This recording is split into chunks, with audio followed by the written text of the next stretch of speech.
မင်္ဂလာပါကျွန်တော်တို့ Burmese Funded Trader ရဲ့ education channel ကနေကြိုးစားပါတယ် trading စတော့မယ်ဆိုရင်ပထမဆုံးမေးရမယ့်မေးခွန်းကငါအကောင့်ပေးမှာဖွင့်ရမလဲဆိုတာမဟုတ်ပါဘူးဟိုတကယ်မေးရမှာကငါ trading ကိုဘယ်လိုမှန်မှန်စရမလဲဆိုတာပဲဖြစ်တယ် trading ဆိုတာကအကောင့်ဖွင့်ပြီးတော့ buy နဲ့ sell button ပဲနှိပ်နေရမှာမဟုတ်ပါဘူး market ကိုနားလည်ရမယ် strategy ရှိရမယ် risk plan ရှိရမယ်ပြီးရင် practice လည်းအများလုပ်နေရမယ် beginner trader တော်တော်များများကတော့ trading ကိုမှားတဲ့ order နဲ့စကြတယ်အရင် live account ဖွင့်မယ် deposit လုပ်တယ် signal တွေလိုက်ပြီး follow လုပ်တယ်ရှုံးပြီး loss တွေပေါ်ပြီးဆိုမှသင်ခန်းစာရကြတယ် trading မှာ go entry ရှာတာတကူတည်းနဲ့မလုံလောက်ပါဘူး trader တယောက်အနေနဲ့ကကိုယ်ဘယ် market ကို trade လုပ်နေလဲဆိုတာနားလည်ရတယ် price ကဘာလို့အတက်အကျရှိလဲဆိုတာသိရတယ်ကို risk ဘယ်လောက်ယူမလဲဆိုတာသိရတယ် stop loss ကိုဘယ်မှာထားမလဲ take profit ကိုဘယ်မှာထားမလဲဘယ်အချိန်မှာ trade မလုပ်သင့်ဘူးလဲအဲ့ဒါတွေအကုန်လုံးသိနေဖို့လိုပါလိမ့်မယ်အဲ့လိုမျိုး foundation မရှိဘူးဆိုရင်တော့ trading က plan မဟုတ်တော့ဘဲနဲ့ emotion နဲ့ပဲ trade နေတာဖြစ်သွားတော့တယ် beginner တယောက် trading စတင်နေဆိုရင်တော့ simple step by step path နဲ့စတင်တယ်ပထမအဦးဆုံးကတော့ market တစ်ခုကိုအရင်ဆုံးရွေးပါကျွန်တော်အရင်က video မှာ market type ၄ခုကိုရှင်းပြထားပါတယ်အဲ့ဒီ market type တွေကတော့ပထမအဦးဆုံးက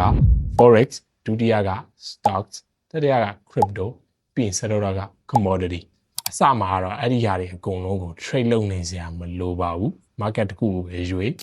ကိုအခုအသစ်စနေပြီဆိုရင်တော့အကုန်လုံးကို trade မလုပ်ပါနဲ့ဘာလို့လဲဆိုတော့ market တစ်ခုချင်းစီကသူတို့အရွေးအပြောင်းလုပ်တဲ့ပုံစံမတူပါဘူး goal က economic news ဆိုတဲ့အချိန်ဆို aggressive move တွေဖြစ်နိုင်တယ် crypto ကတော့ volatility နဲ့ market narrative ကိုမူတည်ပြီးတော့ရွေးပြောင်းရှိတယ် forex မှာကတော့ currency pairs ကိုနားလည်ဖို့လိုတယ်သူတို့ရဲ့မှာ inflation သူတို့အတိုးနှုန်းသူတို့ရဲ့မှာဗဟိုဘဏ်ကထုတ်တဲ့ news တွေအကုန်လုံးသိထားဖို့လိုတယ် stock မှာကတော့ company news company earnings company structure ပြီးရင်သူတို့ရဲ့မှာ market sentiment တွေအကုန်လုံးကိုနားလည်ဖို့လိုတယ်အဲ့တော့ beginner တယောက်အနေနဲ့ကတော့ market တစ်ခုကိုပဲရွေးအဲ့ဒီ market ကဘယ်လိုမျိုးအပြောင်းလဲရှိလဲဆိုတာနားလည်အောင်စူးစမ်းပါ market ကိုရွေးပြီးတော့ရင် trading style တစ်ခုကိုရွေးပါ general ရအားဖြင့် trading style ၃မျိုးရှိတယ် scalping ဆိုတာကတော့ short term trades တွေပဲဖြစ်တယ်မိနစ်အနည်းငယ်အတွင်းအဝင်ထွက်လောက်တာတွေဖြစ်တယ် intraday trading ဆိုတာကတော့ same day အတွင်းပဲ trade တွေကိုဖွင့်ပေးလောက်တာဖြစ်တယ်တနားရီလည်းဖြစ်နိုင်တယ်နှစ်နာရီလည်းဖြစ်နိုင်တယ်15မိနစ်လည်းဖြစ်နိုင်ပါတယ် swing trading ဆိုတာကတော့ရက်တွေအပတ်တွေချီပြီးတော့ trade တစ်ခုကို hold လုပ်တာဖြစ်တယ်အဲ့တော့ trading style တစ်ခုကို randomly မရွေးပါနဲ့ကိုယ့်ရဲ့မှာ personality ကိုယ့်ရဲ့မှာ risk tolerance ကိုယ့်ရဲ့မှာ schedule နဲ့ကြိုက်တာကိုရွေးသင့်တယ်ဥပမာဆိုရင် chart ကိုတစ်နေ့လုံးထိုင်ပြီးမကြည့်နိုင်ဘူးဆိုရင်တော့ scalping နဲ့အဆင်ပြေမှာမဟုတ်ပါဘူးအရင် impatient ဖြစ်တယ်စိတ်မရှိဘူးဆိုရင်တော့ swing trading နဲ့ကြိုက်မှာမဟုတ်ပါဘူးဒါမှမဟုတ်ရင်ကိုက emotion များတယ် fast decision တွေအများများမချနိုင်ဘူးဆိုရင်တော့ scalping intraday trading နဲ့ကြိုက်မှာမဟုတ်ဘူးကဲအဲ့တော့ကိုယ့်ရဲ့မှာ trading style ကိုကိုယ့် personality နဲ့ကြိုက်တဲ့ဟာတစ်ခုရွေးပြီးတော့ပြီဆိုရင်တော့ strategy တစ်ခုကိုလေ့လာပါလိမ့်မယ် beginner အများစုမှားတာပါလဲဆိုတော့ strategy တစ်ခုကိုတီးတီးငိမ့်ငိမ့်မ trade ပဲနဲ့ဒီအပတ်ဆို support and resistance နောက်အပတ်ဆို supply and demand နောက်အပတ်ဆို ICD နောက်အပတ်ဆိုရင် signal တွေလိုက်ပြီး follow လုပ်တယ်အဲ့လိုမျိုးဖြစ်နေရင် trader တယောက်က skill ကိုတီးဆောင်နေရမဟုတ်ဘဲနဲ့သူတို့ကိုယ်တိုင် confusion တစ်ခုကိုတီးဆောင်နေရပဲဖြစ်တယ် basic trading strategy တခုမှာတော့ဒီအချက်တွေ clear ဖြစ်ဖို့လိုတယ်ဘာ market ကို trade လုပ်မလဲဘာ setup ကိုရှာမလဲဘယ်မှာ entry ဝင်မလဲ stop loss ကိုဘယ်နားမှာထားမလဲ take profit ကိုဘယ်နားမှာထားမလဲကို risk ကိုဘယ်လောက်သတ်မှတ်ထားမလဲ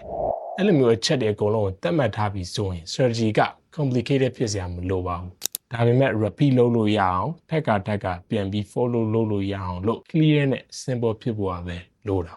နောက်တစ်ဆင့်ကတော့ paper trading ကို trade market ကိုတည်သွားပြီ trading style လည်းရွေးပြီး strategy တစ်ခုကိုလည်းကောင်းကောင်းလေ့လာပြီးသွားပြီအဲ့အချိန်တွေရောက်သွားပြီဆိုရင်တော့ paper trading နဲ့စတင်ပါတယ် paper trading ဆိုတာကတော့ကိုယ့်ရဲ့မှာပတ်စံကိုမတုံးမဲနဲ့ simulated demo account နဲ့ trader ပဲဖြစ်တယ်ဒီအဆင့်ကတော့ beginner တွေအတွက်အရေးကြီးရယ် order ကိုဘယ်လိုတင်ရမလဲဆိုတာသိလာမယ် strategy တစ်ခုအလုပ်လုပ်လားဆိုတာစမ်းလို့ရမယ် win rate loss rate ပြီးရင် drawdown period တွေကိုပိုပြီးနားလည်လာလိမ့်မယ်တခုရှိတာကတော့ paper trading မှာကကို real money နဲ့ trade လုပ်နေရတယ်လုံးဝမတူပါဘူးဘာလို့လဲဆိုတော့ emotion တွေပါလာတယ်ကိုပတ်စံကိုတကယ် risk လုပ်နေပြီဆိုရင်တော့ကိုယ့်ရဲ့မှာကြောက်စိတ်တွေပါလာတယ်ကိုယ့်ရဲ့မှာလောဘတွေပါလာတယ်ပြီးရင် revenge trading တွေလည်းအများကြီးပို့ပြီးလုပ်လာတတ်တယ်အဲ့တော့ paper trading ကို first test အနေနဲ့ပဲယူဆပါကိုယ့်ရဲ့မှာတကယ် journey က live trading နဲ့ပဲစတာဖြစ်လို့ကို paper trade လုပ်နေတဲ့အချိန်ကိုကောင်းကောင်းအသုံးချခြင်းနဲ့ဆိုရင်တော့ကိုနောက်ပိုင်းကိုပတ်စံကိုဘယ်မှာထည့်မလဲဆိုတာကို research အရင်လုပ်ထားပါ ဒါက broker ဖြစ်နိုင်တယ် trading platform ဖြစ်နိုင်တယ်ပြီးရင် profit evaluation ဒါမှမဟုတ် challenge တခုလည်းဖြစ်နိုင်တယ် profit ကိုသုံးမယ်ဆိုရင်တော့သူတို့ရဲ့မှာ rules တွေကိုအရင်ဖတ်ပါသူတို့ရဲ့မှာ transparency သူတို့ရဲ့မှာ past credibility အဲ့ဒါတွေအကုန်လုံးကိုအရင်ကြည့်ပါကျွန်တော်ရှေ့ကပြောထားတဲ့အဆင့်တွေအကုန်လုံးကို follow လုပ်သွားပြီဆိုရင်တော့နောက်ဆုံးကြရင်ကိုယ့်ရဲ့မှာ trading plan တခုတည်ဆောက်ပါ trading plan ဆိုတာတော့ trade မဝင်ခင် decision တွေအကုန်လုံးကိုကြိုတင်ပြီးတော့ပြင်ဆင်ထားတာဖြစ်တယ် simple trading plan တခုမှဒီအချက်တွေအကုန်ပါတင်တယ်ကိုဘယ် market ကို trade လုပ်မလဲကိုယ့်ရဲ့မှာ trading style ကိုယ့်ရဲ့မှာ strategy ကိုဘယ် trade တခုကိုဘယ်လောက် risk လုပ်မလဲကိုယ့်ရဲ့မှာ maximum daily loss stop loss rule trade management rule ပြီးရင် trade လုပ်ပြီးတော့ရင် journaling process နောက်ဆုံးကြရင်လည်း weekly review monthly review ရတဲ့အကုန်လုံးထည့်ထားတင်ပါ trading plan ရှိတဲ့ trader တယောက်က emotion တွေနဲ့မ trade တော့ဘဲနဲ့ rules တွေနဲ့ trader ကြောင့်မလို့သူတို့အတွက် profitable ဖြစ်ပေါ် chance ကအများကြီးပိုများပါတယ်ကျွန်တော်တတိပေးနေတာတခုကတော့ trading စတော့မယ်ဆိုရင်အမြန်မြတ်ချင်တဲ့စိတ်ကိုတတိထားပါ beginner တွေအတွက်အရင်အန်ဒီရှိတဲ့ combination တွေကပါလဲဆိုတော့ market ကိုနားမလဲဘူး leverage တုံးတယ် real strategy မရှိဘဲနဲ့ signal တွေလိုက်ပြီး follow လုပ်တယ် stop loss မထားဘူးရှုံးပြီဆိုရင်လည်း risk ကိုမြင့်တင်အဲ့လိုမျိုးတွေလုပ်နေရင် trading က skill building မဟုတ်တော့ဘဲနဲ့ long စားဆန်သွားနိုင်ပါတယ်အဲ့တော့အကုန်လုံးကိုဒီကုန်းချုပ်ပြီးပြောရမယ်ဆိုရင်တော့ market တစ်ခုကိုရွေး trading side တစ်ခုကိုရွေးပြီးရင် strategy တစ်ခုကိုရွေးပါ